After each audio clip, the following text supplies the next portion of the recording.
we are going to analyze here the matrix representation of the full implicit method when including Neumann boundary conditions. Okay, just remember which are the Neumann boundary conditions are basically those that involve the value of u and the spatial derivative of u.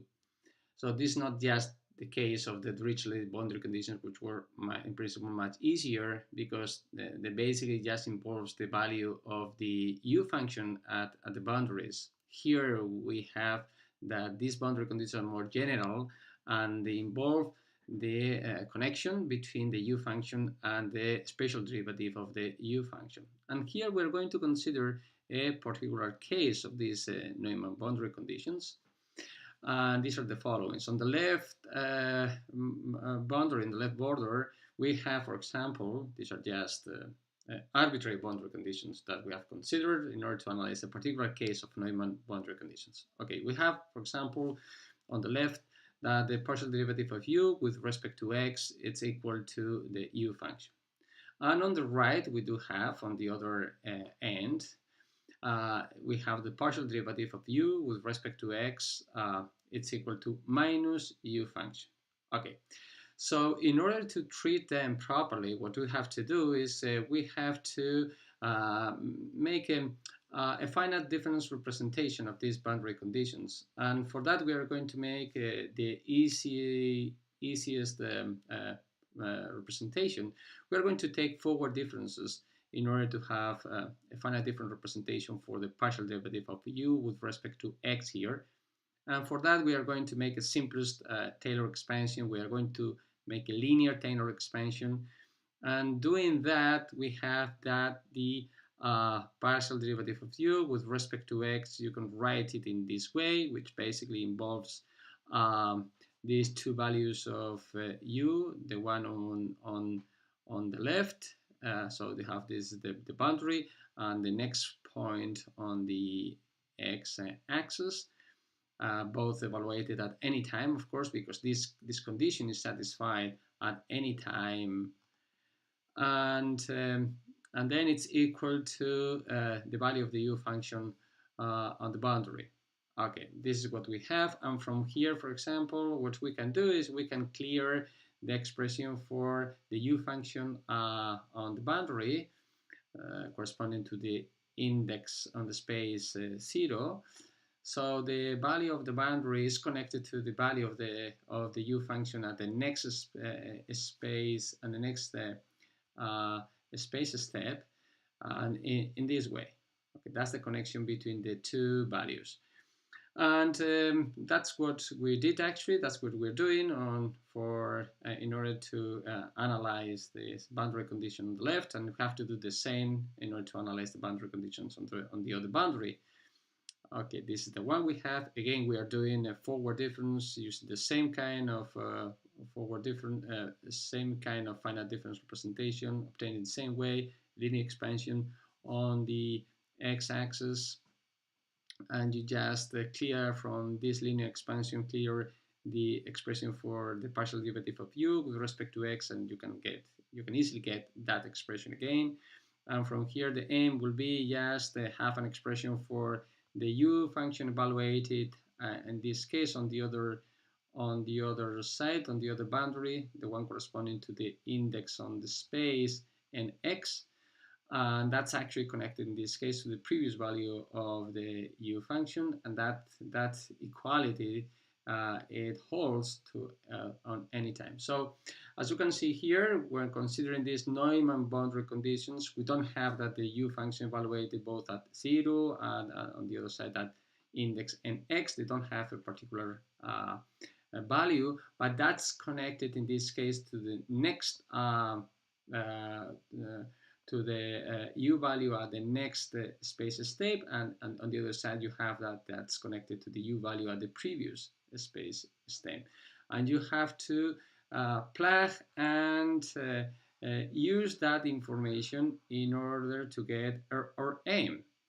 So what was our aim again? So remember that that's the finite the matrix representation for the fully implicit method that we got. And the problem we do have here is that here this matrix here is not square, and we have to want to convert that in this way, so that using convert that matrix here in a square matrix that's multiplying a column of the u vector evaluated at time j plus 1, and then some vector that will hold and include information on the boundary conditions. Actually, this M square matrix can also include information on the boundary conditions, and that's going to be equal to this u vector here evaluated at time j. So again, the information we have on the boundaries is the following: is that this u0 actually it's connected to, it can be written in this way in terms of the u1, and on the other side you have that this value here can be written in a way it's connected to the previous one, and can be written this way. So therefore, again, we have that these both u0 and u and x are not unknown, in the sense that if we do know actually the value of the u1 functions, we do know the expression of the value of the u0, the same way as this one. If we do know the formation on the u function evaluated and the index and x minus 1, we do know actually the value of the u function evaluated at index and x. So again, the unknowns, as we were saying before, that actually correspond to this whole set of components of the u vector evaluated at time j plus 1. That's why we are going to center this matrix. We are going to center on this. We are going to use that square matrix value, but of course we do have to include the contributions associated to these two elements here, the one coming to multiply minus alpha with this one and minus alpha with this one. But as minus alpha times u0, as u0 is actually is connected with this value of u1, the effect of multiplying minus alpha with u0 is like adding a contribution that's multiplying to u1 in the following way.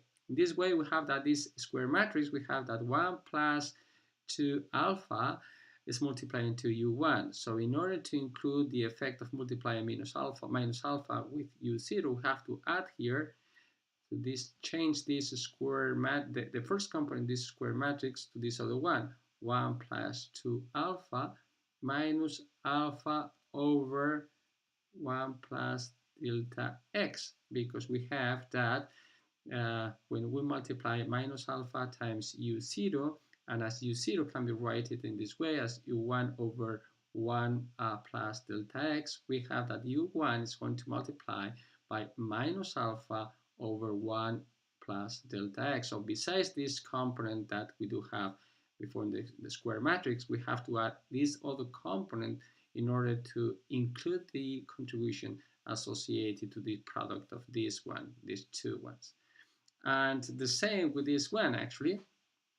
Here minus alpha is multiplying to it's going to multiply by u and x, but u and x I'm writing this way in terms of the u evaluated at index nx minus 1. So we have to change, in order to include this contribution here, we have to change this value here by the following one: 1 plus 2 alpha, the one coming from the square matrix.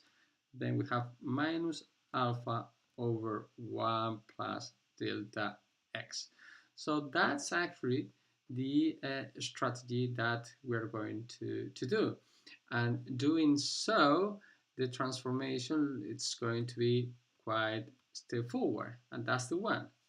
So that's going to be now the square matrix that we do have, that's multiplying the u vector evaluated at time j plus 1 equal to the u vector evaluated at j. As you can see here in this column, in this vector here, only nx minus 1 components appears from 1 to nx minus 1, which are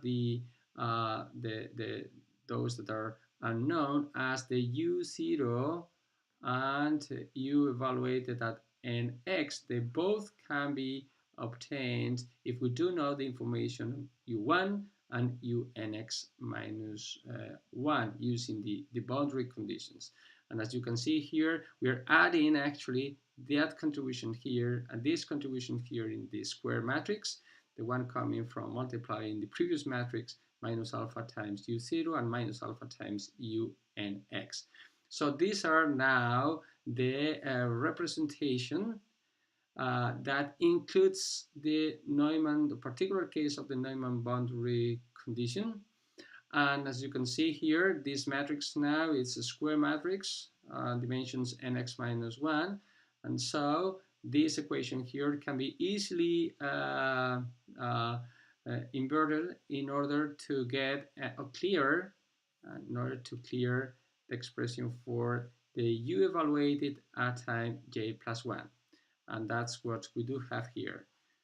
So the u evaluated at time j plus 1 is the inverse of this matrix, which is this matrix here, the one we do have on the left, times the u evaluated at time j. So in this case, as you can see, there is no, the error vector we're calling here on the left, evaluated at time j plus 1, it's 0, because there is no, it wasn't 0 in the case of the Dirichlet boundary conditions, where both u0 and un had specific values, but in this case, applying the Neumann boundary conditions, the u0 was connected to u1, and the u at nx was connected to the u at nx minus 1. So we don't have like independent values as it was in the case of the Dirichlet boundary conditions. That's why we don't have contribution associated to these.